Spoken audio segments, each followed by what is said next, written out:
1,20,00,000 అంచనా. అంటే ఈ సెంటర్ లైటింగ్ను దీని వరకు మళ్ళీ ఇది కాకుండా ప్లాన్లో కూడా ఒక 70 లక్షలు, అంటే దగ్గర 2.5 కోట్లు, అంటే ఈ నుంచి వెళ్ళి అక్కడి వరకు. ఇంకా ఇవి కాకుండా ఇంకొక ₹1 కోటి డ్రైన్లో కూడా పెట్టు, రెండు పక్కల డ్రైన్లు కూడా దాన్ని కూడా ఈ వర్షాకాలంలో స్టార్ట్ చేస్తాం. అంటే 320. వీటితో పాటు ఇక్కడ ఏదైతే ఐర్లాండ్ అంబేద్కర్ స్టాచ్యూ దగ్గరకు ఐర్లాండ్, ఈ హాస్పిటల్ మనలాగ్ స్టార్టింగ్ దగ్గరకు ఐర్లాండ్స్ 50 లక్షలు దానికి కూడా కేటాయించినాం. అవి కూడా టెండర్ ప్రాసెస్లో ఉన్నాయి. మళ్ళీ ఇవన్నీ కంప్లీట్ చేస్తే దగ్గర 4,20,00,000 ఈ రోడ్డు ఇది మొత్తం కాస్ట్. అంబేద్కర్ స్టాచ్యూ వెళ్ళి గట్టెపల్లి చౌరస్తా వరకు ఇది 780 మీటర్ల పొడుగు. మళ్ళీ దాని తర్వాత ఇంతకుముందే సోదరుడు అన్నయ్య గౌడ్ గారు ఇటు కూడా మాకు గాంధీనగర్ ఎంట్రెన్స్కు అక్కడ దాకా రోడ్ చేసి సెంటర్ లైటింగ్ అయితే బాగుంటుందని చెప్పారు. తర్వాత దాన్ని కూడా ఇది చేసే ప్రయత్నం చేస్తాం.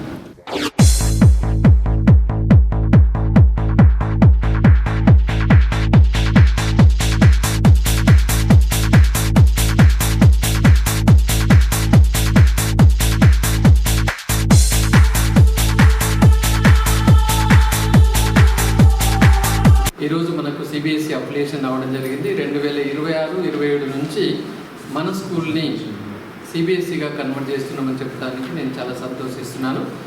అంటే ఈ సంవత్సరం 1వ తరగతి నుంచి 9వ తరగతి వరకు మనం సిబిఎస్ఈ మన పిల్లలకి అవకాశం కల్పిస్తున్నాం.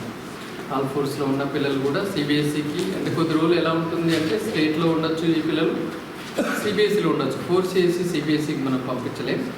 మెల్లమెల్లగా ఒక 5-6 సంవత్సరాల్లో దీన్ని కంప్లీట్గా సిబిఎస్ఈకి మనం మార్చడం జరుగుతుంటుంది. కాబట్టి దీన్ని మరి పెద్దపల్లి జిల్లా వాసులందరూ కూడా ఈ చక్కటి అవకాశాన్ని, ఈ సిబిఎస్ఈ కరికులం అనే దాన్ని మీరు అందరూ కూడా ఉపయోగించుకోవాలి తల్లిదండ్రులు అని చెప్పేసి కోరుతున్నాం. ముఖ్యంగా స్టేట్ సిలబస్ సిబిఎస్ఈకిలో తేడా ఏముంటుంది అంటే సిబిఎస్ఈ టెక్స్ట్ బుక్స్ కరికులం చాలా మరి పిల్లలకు ఒక థింకింగ్ స్టైల్ని ఇంప్రూవ్ చేసే విధంగా ఉంటుంది. కాన్సెప్ట్స్ బాగా ఉంటాయి. ముఖ్యంగా ఐఐటి నీట్ పోటీ పరీక్షలో ప్రిపేర్ అయ్యే వారికి సిబిఎస్ఈలో చదివిన వాళ్ళకి చాలా అడ్వాంటేజ్గా ఉంటుంది. కాబట్టి మనం కూడా ఎలా అయినా దీనికి సిబిఎస్ఈ పర్మిషన్ తెచ్చుకోవాలని ప్రయత్నం చేసి ఇప్పుడు సిబిఎస్ఈకి రావడం జరిగింది. సిబిఎస్ఈ హాలిడేస్ కూడా కావచ్చు. తర్వాత ఎగ్జామినేషన్ సిస్టమ్ కూడా తేడా ఉంటుంది. మన స్టేట్ సిలబస్లో అయితే 4 FA ఎగ్జామ్స్ అని కండక్ట్ చేస్తుంటారు. FA1, FA2, FA3, FA4 అని. కానీ సిబిఎస్ఈలో ఏముంటుందంటే only periodic test 1, periodic test 2, ఏడాదిలో 2 టెస్టులు ఉంటాయి. తర్వాత యాన్యువల్ ఎగ్జామ్ అనేది ఉంటుంది. సో ఇది ఏమైనా స్టేట్ని కంపేర్ చేసుకున్నట్లయితే సిబిఎస్ఈ కరికులం చాలా స్టాండర్డ్గా ఉంటుంది అనేది మనం ఎప్పటి నుంచి చూస్తున్నాం. అందుకని చెప్పేసి మనం కూడా దానిలో ముందుకు రావడం జరిగింది. ఇప్పుడు 9th వస్తుంది, నెక్స్ట్ 10th, ఆ తర్వాత దీన్ని మనం 11th కూడా సిబిఎస్ఈ పర్మిషన్ ఇస్తుంటుంది. అదొక అడ్వాంటేజ్. అంటే కొత్తగా జూనియర్ కాలేజ్ పెట్టాల్సిన అవసరం లేదు. స్కూల్లోనే సిబిఎస్ఈ అన్ని రాష్ట్రాల్లో కూడా స్కూల్లోనే కాలేజీలు ఉన్నాయి. అందుకే మన రాష్ట్రాన్ని కూడా స్కూలు కాలేజీని మర్జ్ చేయండి అని చెప్పేసి ఎప్పటి నుంచో కేంద్రం నుంచి ఒత్తిడి వస్తున్నది. ఈ మధ్య మన ముఖ్యమంత్రి గారు కూడా చెప్పారు, మేము కూడా మా ఇంటర్ బోర్డుని స్కూల్లో విలీనం చేస్తున్నాం అని చెప్పేసి.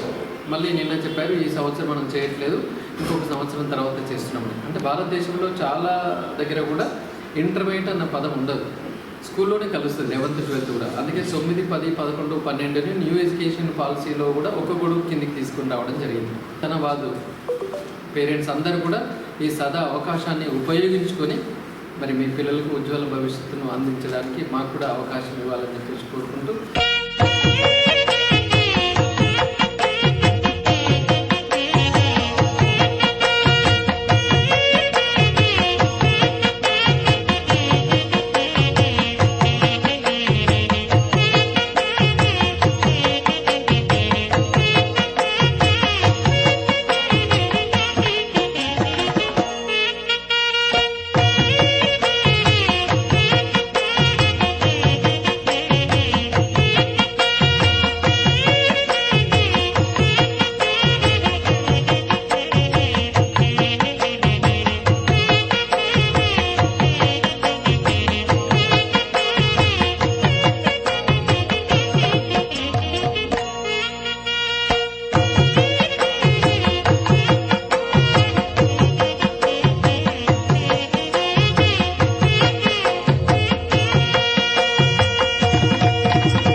ప్రత్యక్షం కాకుండా ప్రతి వ్యక్తిలో తన స్వరూపాన్ని ఉంచినాడు పరమాత్మ. ప్రతి వ్యక్తి అందరూ మీలో ఉన్న ప్రేమను పెంచుకోండి.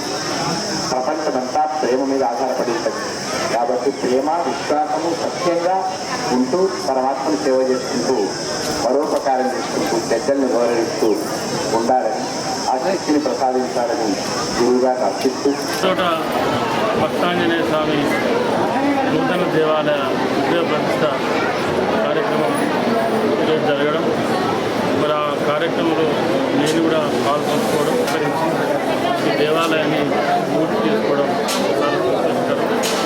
మరి ఈ కార్యక్రమంలో పాల్గొన్న మాజీ ఎంపీడీసీ, మాజీ సర్పంచ్ దేవరావు గారు, అదేవిధంగా ఈ దేవాలయ నిర్మాణం కోసం పనిచేసినటువంటి కమిటీ సభ్యులు, అదేవిధంగా గత 3 రోజుల నుండి మరి ఈ కార్యక్రమంలో పాల్గొన్నటువంటి కృష్ణతోట గ్రామ ప్రజలందరూ కూడా ఆ భక్తాంజనేయ స్వామి ఆశిస్తూ ఉండాలని, అందరికీ మంచి జరగాలని, అందరికీ మంచి ఆరోగ్యాన్ని, ఐశ్వర్యాన్ని ఇవ్వాలని భగవంతుని మనస్ఫూర్తిగా కోరుకుంటూ